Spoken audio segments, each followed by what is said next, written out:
A, B, C, D, E, F, G. ሰላም የእንግሊዘኛ ፊደላትን ለመማር ጓጉታችኋል? ዛሬ ከዜሮ ጀምረን የእንግሊዘኛ ፊደላትን በቀላሉ እንዴት መማር እንደምንችል እናያለን።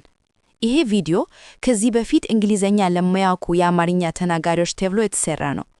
እስከ መጨረሻው ድረስ ከኔ ጋር ከቆያችሁ ማንኛውንም የእንግሊዘኛ ፊደል ማንበብና መጻፍ ትችላላችሁ። አስደናቂ አይደለም?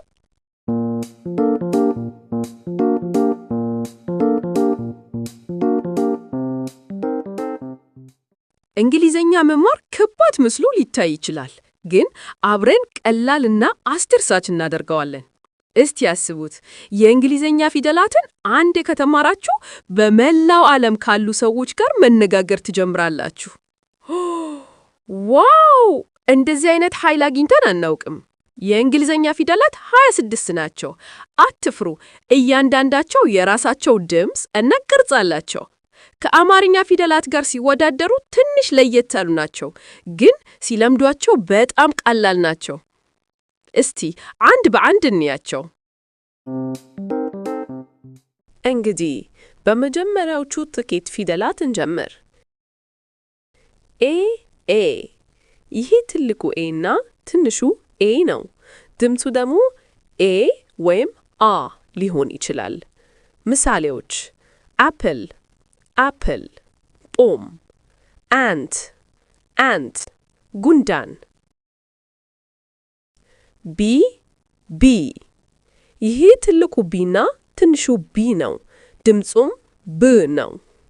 ምሳሌዎች: ቦል፣ ኳስ፣ ቡክ፣ መጽሐፍ። ሲ። ይሄ ደግሞ ትልቁ ሲና ትንሹ ሲ ነው።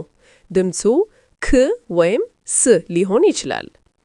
ምሳሌዎች: ካት፣ ድመት፣ ካር፣ መኪና። አሪፍ!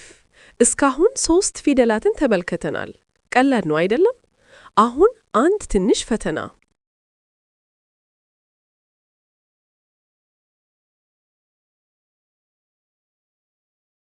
ይሄ ምንድን ነው?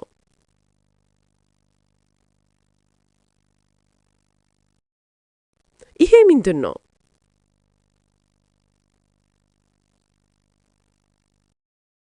ይሄ ምንድን ነው?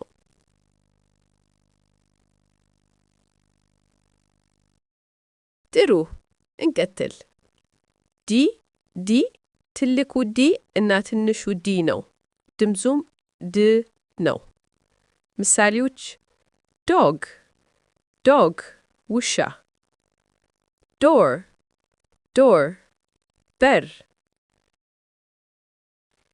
ኢ ትልቁ ኢ እና ትንሹ ኢ ነው።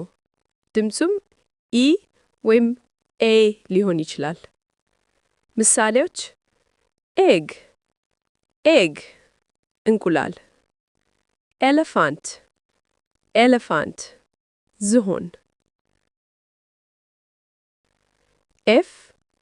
ኤፍ ትልቁ ኤፍ እና ትንሹ ኤፍ ነው። ድምፁም ፍ ነው። ምሳሌዎች: ፊሽ፣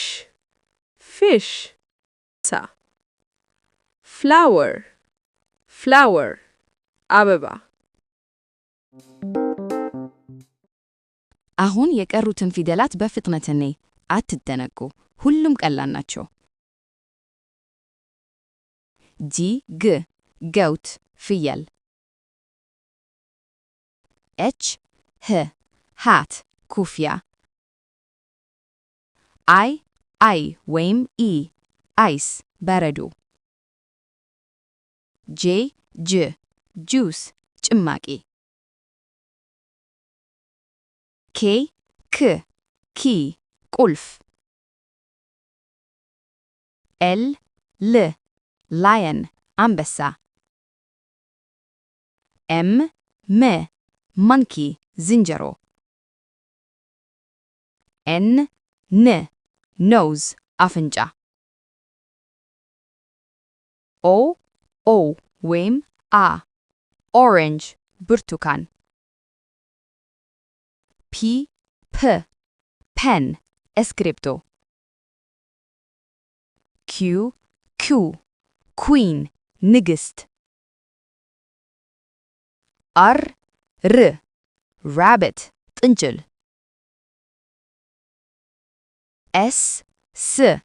ሰን ፀሐይ። ቴብል ጠረጴዛ። ዩ ወይም አምብሬላ ጃንጥላ።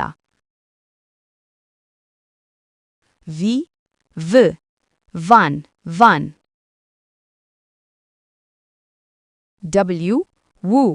ዋተር ውሃ።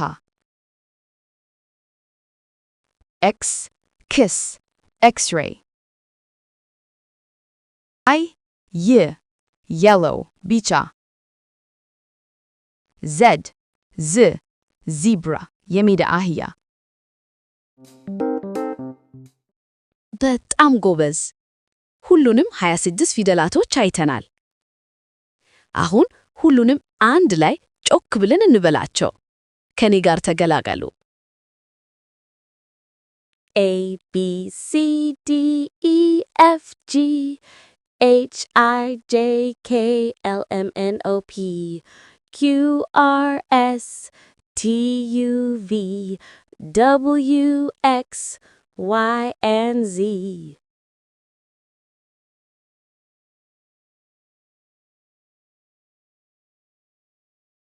በጣም ጎበዝ!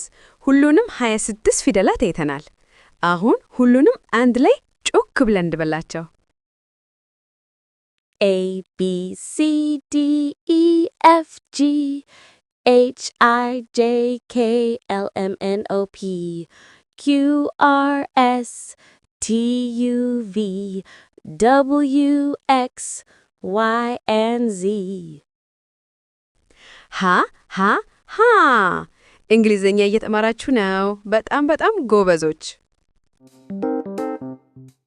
እንግዲህ ቃል እንደገባሁት አሁን የእንግሊዘኛ ፊደላትን በሙሉ ተምራችኋል።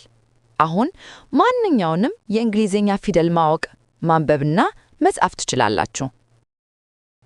የሚቀጥለው የእርሶ እርምጃ በተደጋጋሚ መለማመድ ነው። የእንግሊዘኛ መጻሕፍትን ማንበብ ሞክሩ፣ ምልክቶችን ተመልከቱ። ይህን በማድረግ ፊደላትን በደንብ ታውቋቸዋላችሁ። ይሄ ምንድን ነው?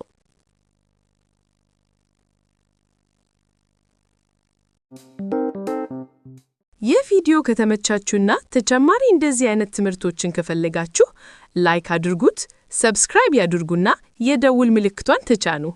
በሚቀጥለው ቪዲዮ ደግሞ የእንግሊዘኛ ቃላትን፣ አናባቢዎችንና ተነባቢዎችን እንዴት መለየት እንደምንችል እናያለን። ጥያቄ ካላችሁ ወይም አስተያየት መስጠት ከፈለጋችሁ ከታች ባለው ኮሜንት ቦታ ላይ ጻፉልኝ። ሁሉንም መልስ ለመስጠት እሞክራለሁ። በሚቀጥለው ቪዲዮ እስከምንገናኝ ድረስ መልካም ጊዜ ይሁንላችሁ። ባይ